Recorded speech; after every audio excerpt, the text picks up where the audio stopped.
the Jeff Meacham Network's Multiverse of Media. For over 15 years, the recognized symbol of excellence and the standard bearer in coverage of sports and entertainment.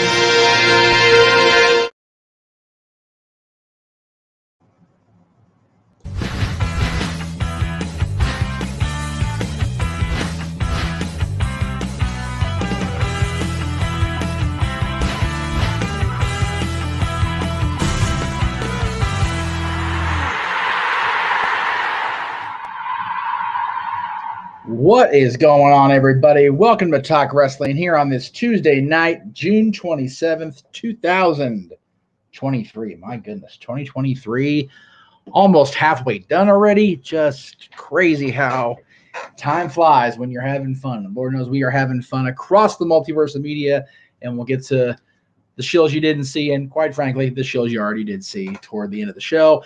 Not really a whole lot of format, I guess, tonight, because I almost didn't do the show tonight, perfectly honest with you. I had kind of a interesting social day, if we're going to be completely real about things. And I was basically like, not going to worry about it today. I did, we recorded Friday's episode of Dads earlier today, which will go up again Friday afternoon. Just kind of was like whatever about it, right? And then we did the ODQ review, and the more I got into, okay, we're going to be live, go ahead and answer some of the questions I did get when I put out a what do you call it? I'll get there in a minute, I promise. There we go. That's what I wanted to do. Put out a thing on Instagram because, I don't interact with the Instagrammers nearly enough, and that's 100% on me. I don't mean to ignore them, just doesn't work out that way, unfortunately. I don't get to interact with a lot of them. So anyway, let's go ahead and go into the chat room real quick. Say hello to everybody there. Hello, King Mike. Good to see you. Ram Jam. Love the screen name. Doing well. Doing very well, as a matter of fact. Daniel says, without giving away spoilers for NXT, does anyone else think that Ava Raine will be the new leader of Schism? And anyone else think that Chase U is bound to break up soon? If so, when it will happen? We'll definitely get into NXT. It's all good. Evening, Jeff. I missed the NoDQ review because I just got home for my birthday dinner. Happy birthday, Matthew. Happy birthday from all of us at the Jeff Meacham Network Multiverse of Media. Also, remember, everyone, no spoilers for NXT again. I did not watch it. JJ made it very clear, to watch them back to back. So that's what I'm going to try to do. I'll try to watch them tomorrow, either on my way to or after my first shift of the week at the House of Mouse. Speaking of the House of Mouse, JJ, of course, hey there, hi there, ho there, echoing the greeting from the Mickey Mouse Club. And yes, what do you guys want to talk about tonight? We'll leave it open. Psycho Jet Black, hello. Ken, hello. Good to see you. I meant to click Ken's name. There we go. There it is. Dave says, hi, Jeff. Good job on the NoDQ review. It was a good show. Thank you, sir. Appreciate that. All right, let's get into your questions that came up on Instagram, as well as, wherever they come in tonight. And if you guys remember, if you super chat on the Jeff Meacham Network Multiverse of Media, as well Jeff Meacham Network YouTube, and the Cassian Studios YouTube, we will see it. We will definitely prioritize your super chat and a question. Also, if JJ reaches $100 in no, wait, that was a different thing. We tried to give you guys the opportunity, but what we'll do is, please go ahead and keep super chatting. I had the incentive wrong. I apologize, JJ. I was putting your hair on the line without intending to, because we already passed that threshold. All right, first question on Instagram came from, I believe it's David. Do you think a Randy Savage versus Undertaker feud would have been? Okay, let me try this again. Do you think Randy Savage versus The Undertaker would have been a good match?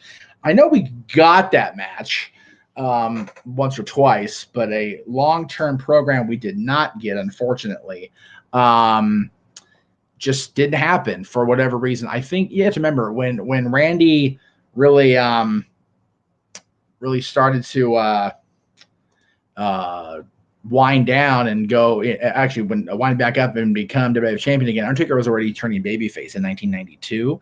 I don't know if you're allowed to remember that, David, but you're a little young.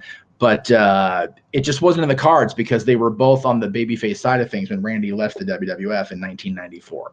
So there you go. As far as, whoops, that's not what I wanted to do. I wanted to do that. Thank you.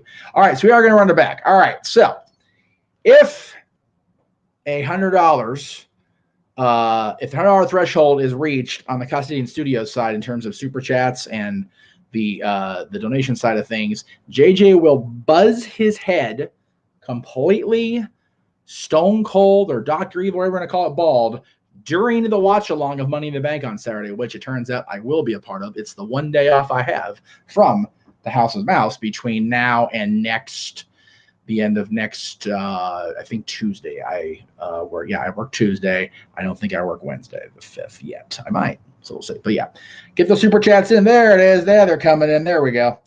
Since I won't be in the predictions for Money in the Bank, what my picks? I will definitely give those at the end. Thank you. Appreciate that. We'll definitely get to it. So thank you. And yes, Psycho, I'll start that question as well. All right. So yeah, Randy Savage again. Randy Savage and Undertaker, the timing wasn't there because they were both baby faces at a time that it really would have been viable. Remember, Randy and Undertaker were heels in 1991. Savage had the retirement match with Warrior, so he was on commentary. And by the time he came back out of retirement, he was feuding with Jake the Snake Roberts, who, along with Undertaker, had interrupted his wedding reception. So the beef was with Jake, not with Undertaker. And then Sid, I think, was battling both toward the end of 91. And then, 92 again, Undertaker was already on that babyface turn trajectory. So there you go.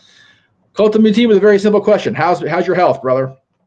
Better than I deserve. I'm going back to work tomorrow at Disneyland. The shoulder, is what it is. I've got issues still. I've definitely got some bruising in there still, but nothing I can't maintain and manage with the TENS unit therapy and a little bit of prescribed, monitored medication. And I've got my CBD capsules if all else fails, just to help out the process. It's one of those. You manage, you work through it till you don't have to work through it anymore. Because I can't sit home. I've been sitting home for 2 months. I'm driving myself crazy. So gotta go back to work. So that's what I'm doing. So thank you for the question, sir. The Snow 86 says wants to know my opinion on the most underrated wrestler of the 80s, the 90s, the 2000s, and the 2010s. Well, there's a difficult question, but I'll go ahead and you know what, Psycho? I will go ahead and co-sign on that. $50 toward either channel, but I know we're both close to the $100 threshold, so split it up if you want. $25 to each channel. I will definitely sing the entirety of the lyrics of You're Gonna Pay right along with the music. There you go. That's what I'll do. I'm down for that. So silly, but the most underrated wrestler of the 80s. God, you remember I didn't watch in the 80s, so that's kind of hard for me to really get behind. Of the 90s, as far as underrated, I think stunning Steve Austin didn't get near enough credit for how awesome he was in WCW, which is why he didn't stay in WCW. When he fired, he didn't try to get it back. Didn't try. So there's that. So the 2000s. God, 2000s. I will go with. Just trying to think who didn't. You know what? I'll actually go with Perry Saturn on that one. I know he wasn't around for the entirety of the 2000s, but I definitely think that he got undersold. And the 2010s, I will definitely go with the proverbial guaranteed answer, Claudio Castagnoli / Antonio Cesaro / Cesaro / whatever. Claudio is definitely underrated, without a doubt. Brian Pillman also, I will say, for the 90s. Ken just unfortunately didn't, really get that breakout moment that he should have had when he was part of the Hollywood Blondes with Austin. So am I, Josh. Looking forward to both, brother.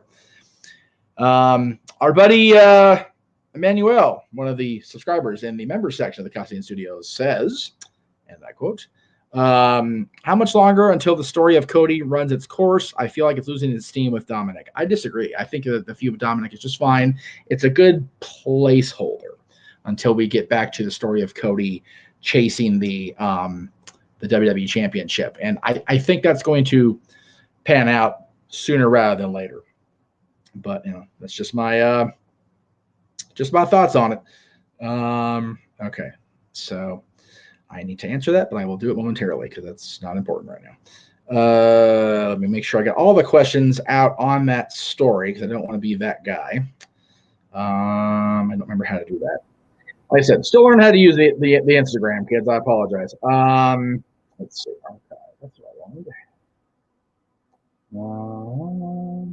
Come on. Sorry to hear the noise.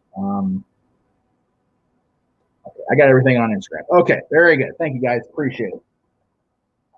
All right. Let's get into the comments themselves that have come in. Ram Jam says, what do I think about Zoe Starks winning Money in the Bank just to hand it over to Trish as a way to get some heat? I don't mind that because then Trish doesn't win it, which I think is very unrealistic, especially at this stage of her career. But to be handed it, kind of like Andre did to Ted DiBiase, I am all for that kind of ridiculous, stupid, cheap heel heat, just for the sake of it. I really am. I think that's a tremendous idea. I love that. Absolutely love that. Again, Dave, we'll get to your super chat about predictions. I want to bring the card up before I get everything going there. Psychojet Black says, what would have been the better match? Owen Hart versus Bryan Danielson or Eddie Guerrero versus Kenny Omega? Golly. Man, oh man. I will go with Eddie. Oh man, see, so good. Son of a bitch. Damn. Man, they would have both been tremendous. By the way, Datilla, I saw your tweet. I don't know if you're here or not yet. I saw your tweet about trying to get the glare off of glasses and shots. I still haven't figured out how to do that yet. So if you get an answer that works, please forward me the information. Shit. I'm going to go with, it would be a dead heat without a doubt. But I will go with Owen Hart versus Bryan Danielson would have been better. But it would have been a dead heat. Super close. My goodness. King Mike says, do I think Punk will be facing MJF at the next pay-per-view, or why did he come back with the bag in his hand, which I assume is championship? Yeah, that's kind of the pervading thought. But with the announcement we got during Forbidden Door, the fact that we're going to have All Out coming up Sunday, September 3rd in Chicago, I think we may get that match then. Regardless, whatever happens at Wembley. I don't think Muta ever wrestled Kenny Omega. I think Muta was not. Kenny wasn't working with. I don't think. If it did happen, please send me a link. I'd love to watch it. And yes, I agree that Zoe can help Trish like Carmella getting help from Mr. Ellsworth. Yes, totally makes sense. I dig that. I love all that, guys. Great stuff. Great comments. Great questions, guys. All right, let me go back into the super chat, and we can get the $5 again. Thank you, Dave, for your contributions to the chaos, as I like to call it. Let's get the clock anymore, so we'll go ahead. Money. There we go. Jesus. All right, so I don't have the match graphics ready yet because I'm not in producer mode yet. I will have them ready for the boys on Saturday when we go. Gunther versus Matt Riddle. I think Gunther retains. It's going to be better than people are expecting, I'm sure. But I think we're going to see a competitive match between the two. But I still don't think it's time for Gunther to lose the championship yet. I really don't. I really don't think that's going to be a thing. And JJ, since you brought this up now, I'll go ahead and ask it. Thoughts on having Ronda Shayna versus Alba Isla on a throwaway SmackDown instead of at Money in the Bank? I'd rather have that at the pay-per-view than Liv and Raquel challenging Ronda and Shayna. I think, and this is just me, throwing shit at the wall and see what sticks, Jay. I think they want to run it back to Raquel and Liv. I don't think they were supposed to lose the tag titles that quickly, and Liv got hurt. So I think they're going to run it back that Liv and Raquel regain the championships on Premium Live Event, and then maybe we'll get a babyface team of Liv and Raquel versus a heel team of Alba and Isla, and then Ronda and Shayna will still be in the mix. Just little food for thought there, but that's just what I think is going to be the case. Speaking of, as I said, Ronda and Shayna versus Liv and Raquel, I think Liv and Raquel are going to regain the tag titles. Again, I really think we need a good, solid showing from both Ronda and Shayna in the ring, and Ronda more so because she's been, she didn't do much in the match. She didn't, and it's like she didn't, to be honest, but I still am entertained by the story and by her being back. So we get new champions here, in my personal opinion, but then we get Alba and Isla challenging. We get Ronda and Shayna trying to get it back. Just good, possibly, God forbid, good dynamics between the women's tag team ranks. Cody and Dominic, like I said, Cody and Dominic is a placeholder. It really is for Cody. I'm not trying to demean Dominic at all. Just one of those things. I think that they needed something for Cody to do while they did the Bloodline Civil War, which we'll get to momentarily, while Seth faces Finn Balor, which again we'll get to momentarily. And it's getting Dominic time on mic being drowned out, but he's getting time on time and promo battles with Cody Rhodes, which is never a bad thing. So, but as far as the win, I think Cody's gonna pick up the win here. I think if he loses to Dominic, it doesn't completely derail Cody, but I think it hurts Cody more than it helps Dominic if Dominic wins, right? Because Dominic winning now, yes, he would be, oh my God, the biggest win of his career, besides being a tag champion with his dad. But I don't see him being the guy to challenge the World Heavyweight Champion. I just don't see that as people. I don't think the overall audience would buy it. Let's see. Why not get the home country girls their moment in London, lose, at least they get their pop, and then have Liv Raquel win at SummerSlam? Again, I don't disagree with that, Jay, as far as the tag titles. I think they wanted to give Liv and Raquel their moment of winning on the premium stage. And they wanted to do it sooner rather than later. So, again, not always the glorious, looking at the horizon, proper thinking ahead that we want from WWE, right? Chris, by the way, I did say I was going to talk about your and I's back and forth on Twitter regarding Jinder Mahal and the WWE Championship. There were so many questions I had from last week that I didn't get to. That's why I'm not doing it tonight, but I will get to it, I promise. Logan Paul, I'm okay with winning Money in the Bank, and we'll get there. We'll get there momentarily. So anyway, back to predictions, since I was in there. Seth frickin' Rollins, defending against the World Championship against Finn Balor. Again, I want to see Seth have a decent length reign. But I'll say this. I say Seth retains, and it'll be later in the night. And then I say that the men's Money in the Bank ladder match will come before the world title match. Logan Paul will win, cash in on Seth Rollins, win the world title. I know, hot take. And then we get Logan versus Seth one-on-one for the world title at SummerSlam and a rematch from WrestleMania. Heard it here from me, kids. I think it's going to be a thing. I really do. And I hate that I think that way, but that's what I see happening. I truthfully do. And again, I don't like it at all, but as far as the women's Money in the Bank, conventional thinking says Becky. And thank you, Jay. Appreciate that. And hello, Matt. Good to see you in the chat room. And yes, please everybody hit the like, hit the subscribe button on YouTube for all 4 channels.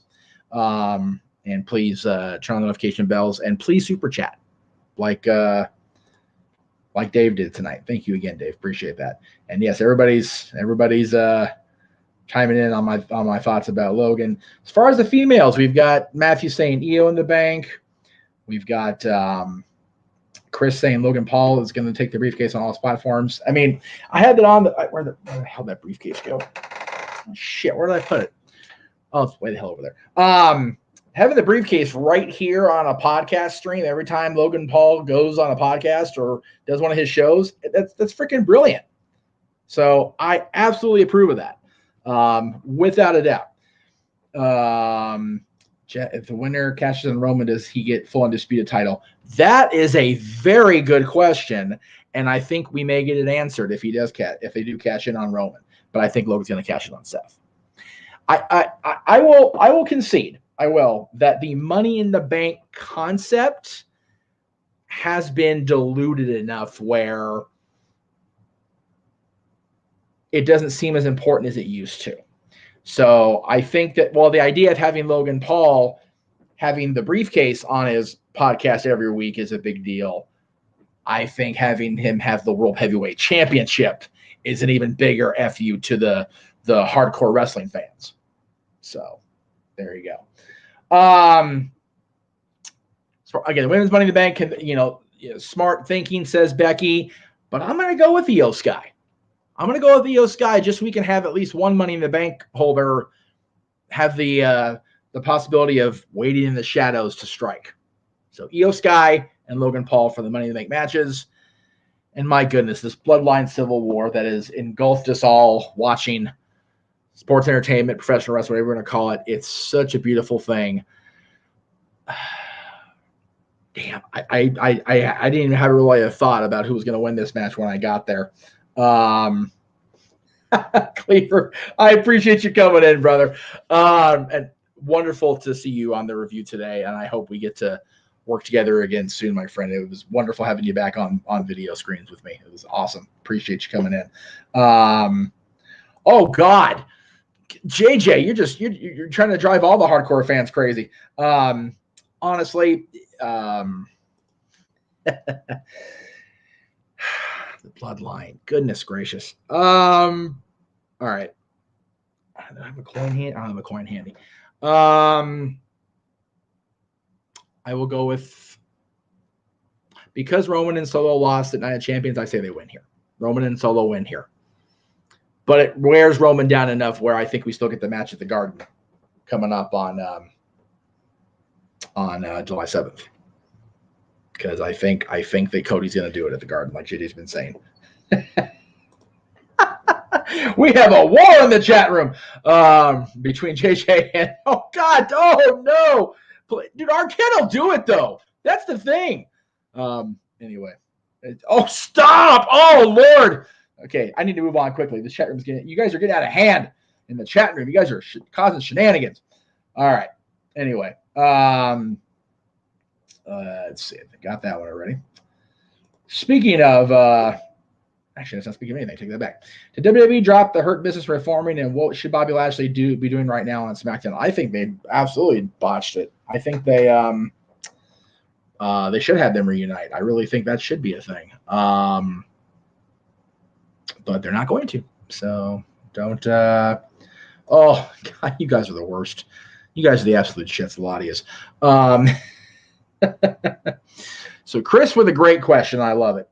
If LA Knight wins and fails to cash in, will his run be dead on arrival? Yeah, it will, because people are so amped up about him possibly being Mr. Money in the Bank that if he does win the briefcase, does win the contract, and doesn't successfully cash in, what do you do with him after that? Because you've got this built up, he gets momentum, and then he cashes in, that's it.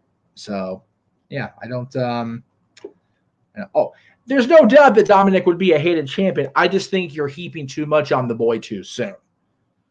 I think, Dominic as the Intercontinental or U.S. champion, I'm buying that. The World Heavyweight or WWE champion, not so much yet.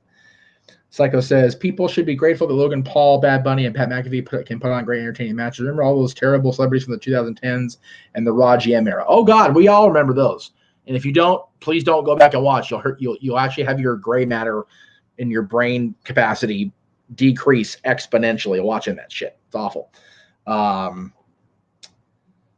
So Zach has a spoiler in the chat room, so I'm going to ignore it because it is a spoiler for NXT, technically speaking. I did know about it, but again, guys, if you're going to come into this Talk Wrestling on Tuesday nights, please don't put anything that happened on NXT, even as something as consequential as that, Zach. We still want to have everybody that didn't have a chance to find out to get to watch it yet. Haven't seen the article about Grayson Waller. You'll have to fill me in on that within reason. Where's the European Championship when we need it for Dom Dom? Work for Shane O'Mac. Yes. Yes. Exactly. I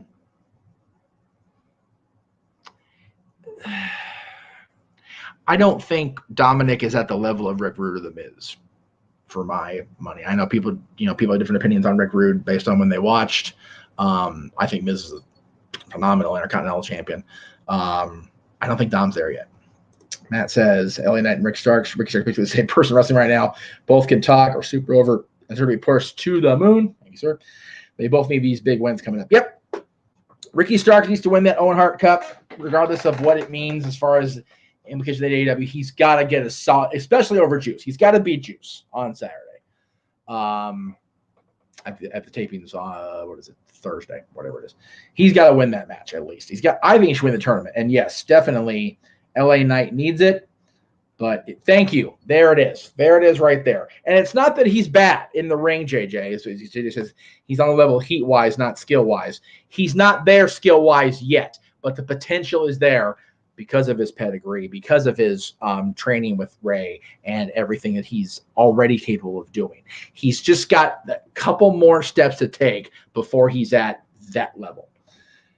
I think Ricky Starks being a TNT champion should have happened before he became FTW champion. Freaking stupid. But again, Ricky Starks has been one of my favorite people in AEW, was one of my favorites in NWA. The guy's talented for days. Here's a spoiler for Ryback will not go back to WWE. God, I hope not. Jiminy Crickets. How do you see the tag team picture playing out with two sets of belts, new ones, or split them up again? One set. You don't need two sets of tag teams. I think there's so few proper tag teams that the championships traveling like the women's championships do is fine. Okay, so I guess Grayson's hurt. That's why he's doing the Grayson Waller show, the Grayson Waller Effect talk show segments. Keep the kid on TV. The kid's great. I feel so. Grayson Waller is a tremendous talent. And I think keeping him on TV, keeping him talking, keeping him engaged in current television, I'm here for it. Does anyone remember anything noteworthy that Dom did a match that screams heel? I can't think. Okay. What's the potential of a Cena versus Logan Paul feud? Is that match good enough to be considered a main event caliber match? I don't know about main event, marquee match, like on the posters and on the little sky things across the stadium. Yes, the main event, the last match, no, but definitely a marquee match. JJ, you fired. you just are. Ricky Starks should have been TNT champion already. The fact that all he's ever had is FTW belt feels like insult. It does. It's absolutely insult. And I'm not, shitting on the FTW title. Hook's been a great champion. The FTW title I think gets a little too less credit than it deserves because there's been Taz, Sabu, Brian Cage. I think Chris Chetty held it briefly on the Independents. Ricky Starks, Hook. It's great champions for an unsanctioned title. So, and then again, Bryan Danielson can continue cutting problems even with a broken freaking arm. He finished the match with a fractured arm the other night. Again, I can't say enough how proud I am of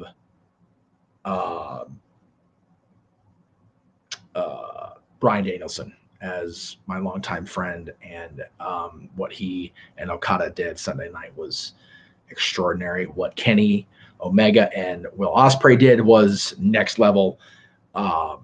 Those four guys are just on a whole other platform than anybody else in wrestling right now in any company. I think the Bloodline storyline is the best story in wrestling and sports entertainment, whatever you want to call it. But those 4 guys are just, you can't touch them right now. Just can't. JD with a hot take saying the FTW championship is more prestigious than the TNT championship. I don't disagree, unfortunately. He tapped out Effie Okada with a broken freaking arm. That's like winning a gold medal with a broken freaking neck. A little bit different, but Brian will make it sound like it's the same, which is fine because Brian being a heel and working that. I mean, if you listen to the scrum, he wants Okada. He wants to end Okada, which I think is great.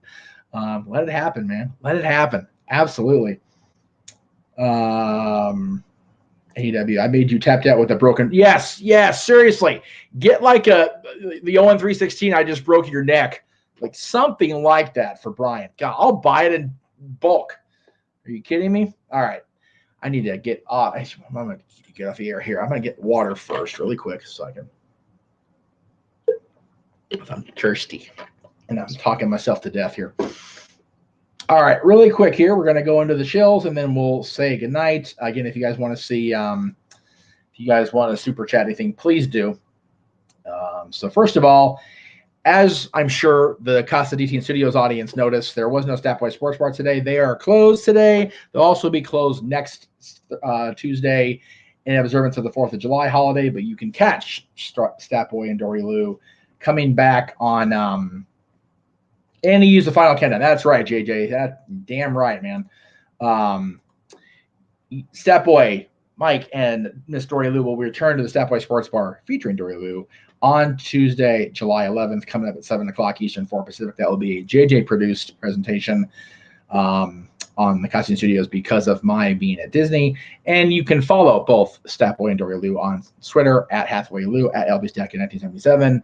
Mikey's active on there quite a bit. Dory, I don't know if she's as active as Mikey, but please follow both of them so you can keep up with all their shenanigans they're up to while they are absent from the bar. Please, again, be sure to check out everything over the Costume Studios, including this Saturday with 3 different premieres, as well as our 2 live streams that day across the multiverse. But on the Casa exclusively, over in the members section, you will check out JJ's very first members exclusive Renegades Wrestling reviews as he reviews that landmark event from June 2011. And speaking, we'll get to that momentarily at the end of the show here. So thank you to the gods for reminding me. Capital Punishment, of course, after Money in the Bank, he will have a double feature presentation of his weekly Renegades reviews. All of a sudden, I'm over fed up in this bitch.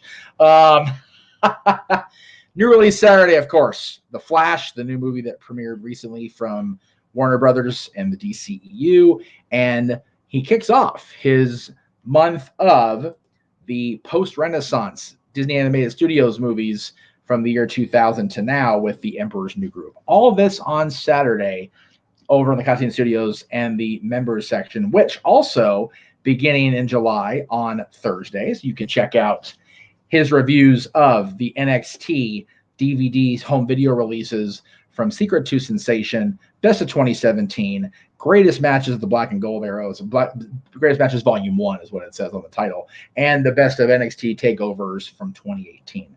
All those coming up in the members-only section of the Costume Studios, as well as your opportunity, if you're in the community, you can vote on which Money in the Bank match, actual Money in the Bank ladder match, not Matt Hardy versus Edge, loser leaves Raw, not Edge versus Mr. Kennedy, none of that shit. The actual Money in the Bank ladder matches for the briefcase amongst multiple people. That'll be coming up. You can vote on that now, and JJ and Noah will be watching your choice soon over in the members section of the Casa Studio. So please go check that out. Let's see what else we got here. Speaking of, let's go ahead and do that now. Oh, wait, no, we'll do that next. There we go. The Greg Cherry Show, of course, Wednesday, 7 o'clock Eastern, 4 Pacific. I will not be part of the show this week, unfortunately. Well, not unfortunately for me, I'm making money. I'll be working at Disney. But please check out Greg and Matty Laws on, I think this is Matty Laws for real last Wednesday because his schedule is going to be changing for work. So please check them out over there tomorrow. Throwback Thursday for the Casa, of course. That graphic didn't make it through because my technology hates me.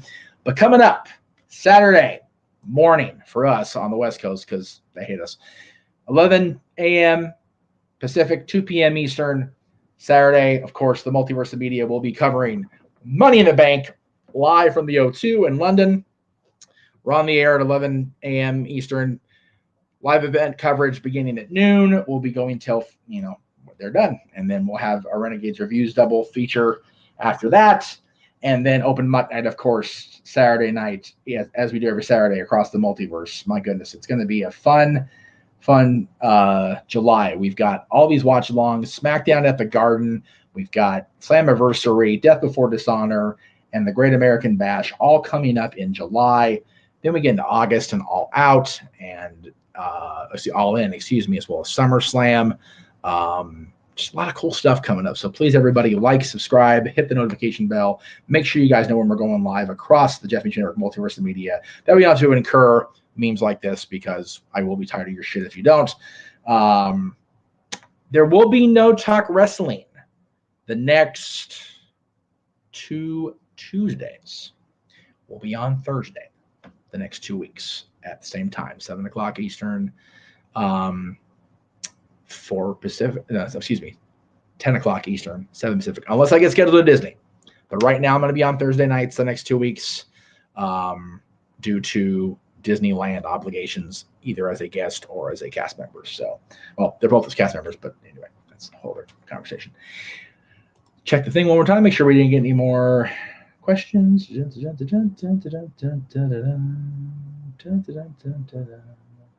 See, I had not seen Emperor's New Groove in its entirety until I found out JD was doing these reviews. I'm still not a fan, to be honest.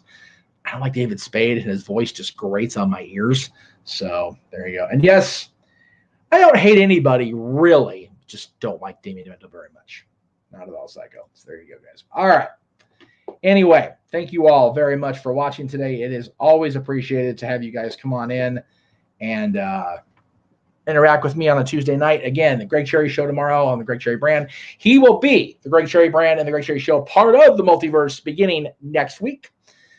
Fully integrated back into the family, as well as Rangers of Wrestling from our buddy Attila. That's all coming up very, very soon. Till then, till next week, till Saturday at 11 a.m. Did I put 11 p.m. Pacific? I sure as shit did. I'm a bitch. 11 a.m. and we're this damn over here. 2 p.m. Eastern across the Multiverse of Media with our coverage of Money in the Bank. Until then, guys, have a wonderful night, and we'll see you next time right here. Talk Wrestling.